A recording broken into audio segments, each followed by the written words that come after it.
বাংলাদেশ দল যেন বিশ্বকাপ জিতে গেছে। বাংলাদেশ দল বিশ্বকাপ না জিতলেও আমাদের উন্মাদনা, রোমাঞ্চ, অপেক্ষা, শিহরণ, টেনশন এমন একটা পর্যায়ে ছিল গত প্রায় 4 ঘন্টা ধরে, অথবা গত দুদিন থেকে, যে বাংলাদেশ দল অন্তত এশিয়া কাপের ফাইনালে উঠে গেছে। মাত্র তারা না, ধারাভাষ্য কক্ষ থেকেও বলা হচ্ছিল বারবার, যখন 20 বলে প্রয়োজন শ্রীলঙ্কার 27 রান 169 চেস করার জন্য, যে কলম্বোতে শুধুমাত্র এই মুহূর্তে উদযাপিত হচ্ছে শ্রীলঙ্কার জয় তা না, এই জয় উদযাপনের জন্য প্রস্তুত ঢাকা, সিলেট, চট্টগ্রাম। তখন ঠিক এই ম্যাচকে কেন্দ্র করে শুধু বাংলাদেশ না, আরব আমিরাতে, আবুধাবিতে, এশিয়া কাপে সবাই কতটুকু আসলে ইন্টারেস্টেড ছিল, বাংলাদেশ যেতে পারবে কি পারবে না, এই উন্মাদনা, এই টেনশন কতটা ছড়িয়ে পড়েছিল পুরো বিশ্বে, সে ব্যাপারটা পরিষ্কার হয়ে যায়। বাংলাদেশ দল এই যে টপ 4-এ উঠলো, এই ওঠার পেছনে সবচেয়ে বড় ইস্যু যেটা হয়ে দাঁড়িয়েছিল, একদিকে রান রেট ম্যাচ শুরুর আগে, আর ম্যাচ শুরুর পরে মোহাম্মদ নবী।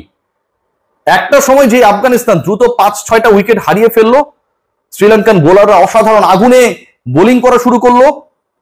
তুষারার দারুণ স্পেলে, প্রথম স্পেলেই 3টা উইকেট, প্রথম 2 ওভারে প্রথম 26 রান তুলতে যেই আফগানিস্তান অনেক বেশি ফায়ারি ছিল, সেই তারা টপ 3-কে হারালো।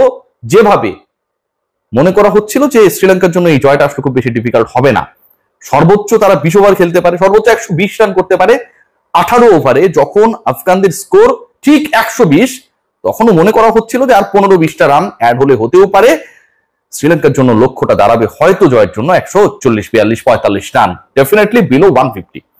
সেই আফগানিস্তান, আমি যে বললাম যে ম্যাচের আগে মুহূর্তগুলো ছিল অনেকটা স্ট্যাট কেন্দ্রিক, রান রেট কেন্দ্রিক টেনশন ছিল, আর ম্যাচ শুরু হবার পরে মোহাম্মদ নবী, ওই মোহাম্মদ নবীর ক্যামিওটা শুরু হলো ঠিক তখন থেকে। 18তম ওভারে 120, 20 ওভার শেষে Afghanistan they have posted 169। 169 run যখন আপনি পোস্ট করবেন, এরকম একটা সিনারিওতে যখন পাওয়ার প্লেতে আপনি ঢুকেছেন, 50 রানের আগে আপনার যখন 6টা উইকেট চলে গেছে, যখন শ্রীলঙ্কান বোলার আপনাকে চেপে ধরেছে, যখন 18 ওভার শেষেও আপনার স্কোর 120, ঠিক তখন আসলে কোনো স্বপ্ন থাকে না। যখন মোহাম্মদ নবী 6 বলের মধ্যে বলা লাগে, তার 6 বলের মধ্যে শেষ ওভারটা তিনি যখন করছিলেন, 5টা ছক্কা মারলেন।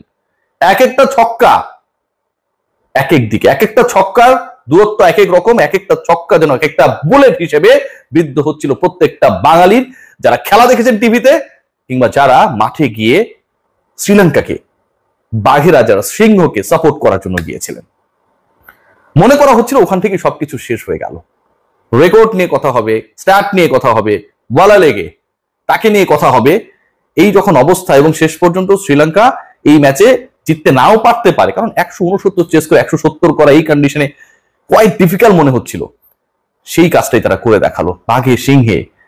যে ভ্রাতৃত্ব বোধ, যেভাবে বাংলাদেশের আপামর মানুষ গত 48 ঘন্টায় শ্রীলঙ্কার জার্সি পরে, সিংহের ছবি দিয়ে, প্রার্থনা করে দ্বীপ দেশের দলটাকে সাপোর্ট করে গেছে, 96 ওয়ার্ল্ড কাপ চ্যাম্পিয়নদের সাপোর্ট করে গেছে, টি-20 এশিয়া কাপের বর্তমানের চ্যাম্পিয়নদের, আবারও বলছি এশিয়া কাপের টি-20 ফরম্যাটে বর্তমান চ্যাম্পিয়নদের যেভাবে সাপোর্ট করে গেছে, এটা অবিশ্বাস্য।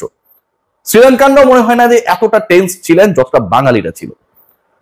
এই ম্যাচে জয়ের ফলে শ্রীলঙ্কা বাংলাদেশকে টেনে তুললো টপ 4-এ। আফগানিস্তানের বিদায়, এশিয়ার সেকেন্ড বেস্ট টিম রাশিদ খানের দলের বিদায়, এবং সেই বিদায়টা যখন নিশ্চিত হয়, ঠিক তখন বাংলাদেশের সুপার 4-এ এটাও নিশ্চিত হয়ে যায় they are going to play more 3 matches, যেখানটায় তাদের বন্ধু, তাদের ভাই, যারা তাদের পরের রাউন্ডে নিয়ে গেল, সেই শ্রীলঙ্কা থাকছে ইন্ডিয়া এন্ড পাকিস্তান। টপ 4-এ বাংলাদেশের 3টা দল, প্রতিপক্ষ 3টা ম্যাচ বেড়ে গেল। বাংলাদেশের ওয়ার্ল্ড কাপ প্রিপারেশন যেটা টি-20 ফরম্যাটে হবে, সেটা যেমন মোটামুটি একটা শেপ পাবে, একই সাথে আরো একটা ব্যাপার নিশ্চিত হয়ে গেল, বাংলাদেশের ক্রিকেটে একটা নিরানন্দময় সময় গত 6 মাস থেকে যখন যাচ্ছিল, এবং শ্রীলঙ্কার বিপক্ষে সিরিজ জয়ের পর থেকে টি-20তে স্পেশালি বাংলাদেশ যে একটা আনন্দ খোঁজার চেষ্টা করছে, সেই আনন্দে অন্তত ছেদ পড়ছে না আপাতত। বাংলাদেশের এখন ফাইনাল খেলারও সুযোগ রয়েছে, বাংলাদেশের এখন স্বপ্ন প্রসারিত করারও সুযোগ রয়েছে। যে হাতটা মিলিয়েছে শ্রীলঙ্কার সাথে অন্তত সাপোর্টের ক্ষেত্রে, সেই হাত আপাতত কাটটি নেওয়ারও সুযোগ রয়েছে।